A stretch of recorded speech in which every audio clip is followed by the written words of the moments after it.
വളരെ എളുപ്പത്തിലും നല്ല ടേസ്റ്റി ആയിട്ട് നമുക്ക് കടയിൽ നിന്നൊക്കെ കിട്ടുന്നത് പോലത്തെ ബീഫ് ഫ്രൈ ഉണ്ടാക്കിയെടുക്കാം. ഞാനിവിടെ 3/4 കിലോയോളം ബീഫ് എടുത്തിട്ടുണ്ട് കേട്ടോ. എല്ലും ഇറച്ചിയും എല്ലാം കൂടിയാണ് എടുത്തിട്ടുള്ളത്. കുറച്ച് കറിക്കൊന്ന് മാറ്റുന്നുണ്ട്, കുറച്ച് മാത്രമേ ഫ്രൈ ചെയ്യുന്നുള്ളൂ. അപ്പം ഞാൻ വൃത്തിയാക്കി ഇറച്ചിയിലേക്ക് കുറച്ച് മഞ്ഞൾപ്പൊടിയും 2 സ്പൂൺ മുളക് പൊടിയും കുറച്ച് പെരിഞ്ചീരകം പിന്നെ കുറച്ച് എണ്ണയും കൂടി ചേർത്ത് 10 മിനിറ്റ് ഒന്ന് റെസ്റ്റ് ചെയ്യാനായിട്ട് വയ്ക്കാം. ഞാനിവിടെ 5 കഷ്ണം ഇഞ്ചി എടുത്തിട്ടുണ്ട്, കുറച്ച് വെളുത്തുള്ളി എടുത്തിട്ടുണ്ട്, പിന്നെ 2 പച്ചമുളക്. ഇതെല്ലാം കൂടി ഒന്ന് ചതച്ചെടുക്കാമേ.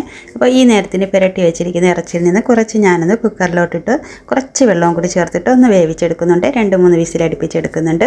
അപ്പം വേവിച്ച് വെച്ചിരിക്കുന്ന ഇറച്ചി അതിൻ്റെ വെള്ളത്തോട് കൂടി തന്നെ വേറെ പാത്രത്തിലോട്ട് മാറ്റി വയ്ക്കാം. അപ്പം ഇഞ്ചി വെളുത്തുള്ളി ഇതെല്ലാം കൂടി ചതച്ചെടുത്തിട്ടുണ്ട്. അപ്പം ഒരു പാത്രത്തിലോട്ട് കുറച്ച് എണ്ണ ഒന്ന് ഒഴിച്ച് കൊടുക്കാം. അതിലേക്ക് 1 സ്പൂൺ മല്ലിപ്പൊടിയും 2 സ്പൂൺ മുളക് പൊടിയും കൂടി ചേർത്ത് ഒന്ന് മൂപ്പിച്ചെടുക്കാമേ. അപ്പോൾ തീ കുറച്ചൊന്ന് ഇട്ട് കൊടുക്കണം. അപ്പോൾ എണ്ണ നല്ലതുപോലെ മൂത്തത് കൊണ്ട് ഞാൻ തീ ഒന്ന് അണച്ചു കൊടുത്തിട്ടുണ്ടായിരുന്നു കേട്ടോ. പിന്നെ ഇഞ്ചി വെളുത്തുള്ളി ചതച്ച് വെച്ചത് ഇന്നും കൂടി കുറച്ച് ചേർത്ത് കൊടുത്തിട്ട് നമ്മൾ വേവിച്ച് വെച്ചിരിക്കുന്ന ഇറച്ചിയും കൂടി അതിലോട്ടിട്ടൊന്ന് ഇളക്കി നന്നായിട്ടൊന്ന് മിക്സാക്കി എടുക്കാം. പിന്നെ 1 സ്പൂൺ പെരിഞ്ചീരകം 1 സ്പൂൺ കുരുമുളക് പൊടി ഇതെല്ലാം കൂടി ചേർത്തിട്ട് നന്നായിട്ടൊന്ന് ഇളക്കിയെടുക്കാം. പിന്നെ ഇറച്ചി വെന്തത് കൊണ്ട് തന്നെ അധികം വേവൊന്നും അതിനില്ല. അപ്പോൾ ഈ വെള്ളം എല്ലാം വറ്റി എണ്ണയൊക്കെ നല്ല നകന്ന് വരുന്ന പരുവാകുമ്പോഴേക്കും നമുക്ക് കുറച്ച് കറിവേപ്പിലയും 2 പച്ചമുളകും കൂടി ഇട്ട് കൊടുക്കാമേ. അപ്പം ഇതെല്ലാം അതിൻ്റെ ആ കളർന്ന് മാറാതെ തന്നെ അത് കിടക്കുകയും ചെയ്യും, അതിൻ്റെ ഏരിയയൊക്കെ ഒന്ന് പിടിക്കുകയും ചെയ്യും അതിലിരിക്കുമ്പോൾ ചൂടോടുകൂടി.